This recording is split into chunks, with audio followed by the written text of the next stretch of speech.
Hello everyone, and welcome to another CBCLIPS. In this episode, I present you with a 9-year-old child who comes in with a severe neck infection that has not responded to oral antibiotics. He has pain, it is tender, he is not able to move his neck, he has fever, and an ultrasound shows a inflammatory/infectious process very closely associated with the right thyroid. Many of you made the correct diagnosis that this is acute suppurative thyroiditis, and many of you enunciated the principle that acute suppurative thyroiditis in a child means a piriform sinus anomaly is the underlying problem, also known as third or fourth bronchial cleft anomalies. So what is the piriform sinus? The best way to think about it is if you're intubating a patient, the piriform sinus is the area of the hypopharynx just adjacent to that.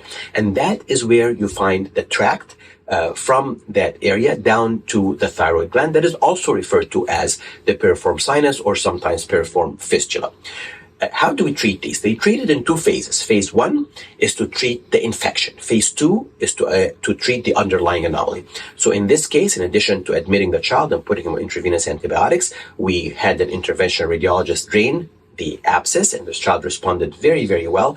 A few weeks later, after the response was complete, we got an MRI, and you can see on the axial and coronal views that this process starts in the right thyroid and goes up towards the pharynx, confirming the diagnosis. This child was then brought for endoscopy, and you can see the sinus anomaly, you can see the tract, and we obliterated the proximal part of the tract because distally towards the thyroid, most of it was already obliterated secondary to the inflammation.